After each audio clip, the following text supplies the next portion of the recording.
마라나타, 여행자는 요구하고 순례자는 감사한다. 한번 해보시죠. 여행자는 요구하고 순례자는 감사한다.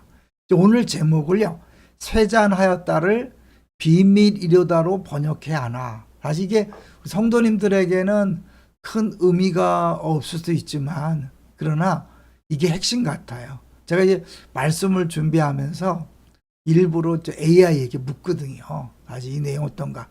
그걸 절대적으로 참고하는 게 아니라 도움을 받는데, 그 AI가 이 이사야 24장 16절에 나는 쇠잔하였고 나는 쇠잔하였으니 내가 화가 있도다.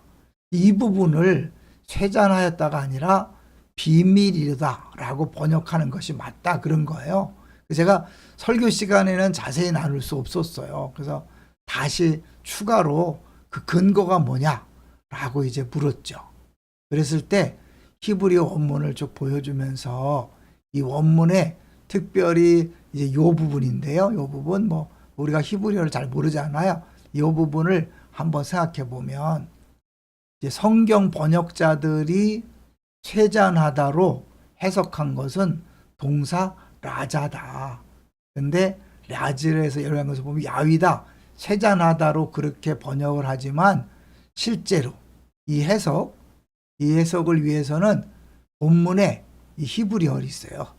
동사형 1인칭 단수 완용을 이해해야 하고, 이는 형태상 불완전하기 때문에 이게 대자연스럽다는 거죠. 그래서 이거를 동사로 볼 경우와 명사로 볼 경우가 다른 거죠. 동사로 볼 경우에는 쇠잔하다. 그러나 명사로 볼 경우에는 비밀이란 뜻으로 번역이 가능하다는 거죠. 근데 또 따지고 보면 그냥 쇠잔하다 그것은 좀 어울리지 않고 비밀이다 라고 그럴 때 좀 어울리는 것 같아요. 그래서 이거를 비교해 보면요, 좀 어렵지만 한번 나눠보려고 그래요. 방송이니까. 쇠잔하다, 나는 쇠약해졌다 그러는데 어형상 부자연스럽고 주속 지지가 부족하다. 비밀이다, 나의 비밀이다, 그런 뜻이죠. 그래서 자연스러운 반복과 정서적 표현으로 중요한 주석의 지지를 받고 현대 독자에게 의미가 다소 추상적으로 보일 수 있다는 의미가 있지만, 왜냐하면 이게 이 이사야 선지자가 본 환상이 이해가 안 되는 거잖아요. 특별히 우리가 추측해 보건대 이 환상은 예수님의 십자가를 의미하는 거잖아요. 심판이 오히려 구원이 되고 심판이 찬양의 근거가 되는, 그거는 십자가를 통해서 알 수 있는 거잖아요. 그런 의미에서 이걸 명사로 보는 게 맞고요. 이제 그랬을 때 이제 이거를 이렇게 번역할 수 있는 거죠. 나의 비밀이요, 나의 비밀이요, 오호라, 나여, 나는 탄식과 절규, 신비한 계시에 대한 혼란 또는 고통을 나타냅니다. 그래서 쇠잔의 의미보다는 숨겨진 것 또는 깨달을 수 없는 신비에 대한 감정과 어울린다. 최고의 신비는 십자가잖아요. 그러니까 우리가 이사야서를 온전히 이해하기 위해서는 사실 십자가와 연결시키지 않고는 안 되는 거죠. 죽음을 통해 우리를 구원하고 심판을 통한 회복이 있다. 이거는 어떤 말로도 해석이 안 되는 거죠.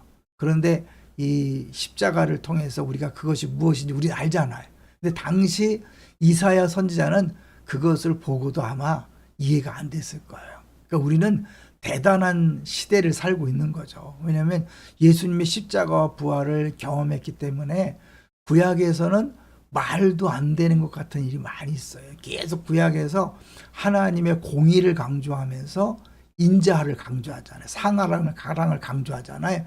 이 공의와 사랑이 연결될 수가 없어요. 근데 신약에 와서는 십자가를 통해서 하나님의 공의로운 심판, 예수님이 그 심판을 당하심으로 우리가 구원받는 하나님 완전한 사랑이 십자가에서 이루어진 거죠.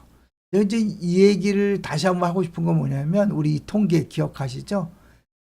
작년 한 해만 해도 1만 4,439명이 자살을 한 거죠. 하루에 약 40명이 자살한 꼴이 되는데, 예수 믿는 사람들도 어려우니까 자살하는 경우도 많이 있잖아요. 근데 그들이 자살하게 된 걸 보면 이제 끝이다. 이제 아무것도 할 수 없다. 끝났다라고 느끼는 거잖아요.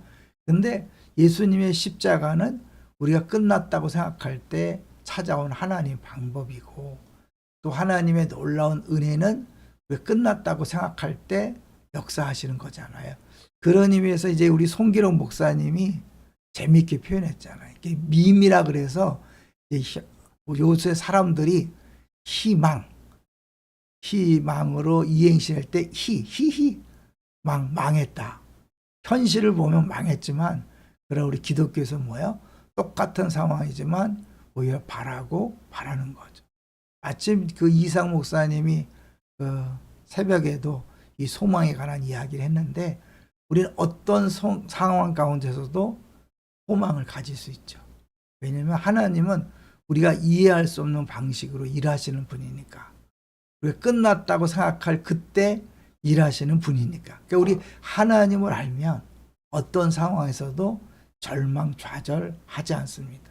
자살하지 않죠. 오히려 그때 더 주를 바라보고, 주만 바라보고 주께서 일하심을 보게 되는 거죠.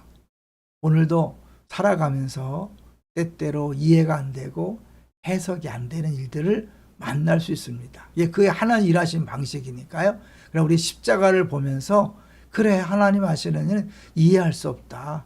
해석이 안 된다. 그러나 분명한 것은 그걸 통해 인류를 구원하셨다.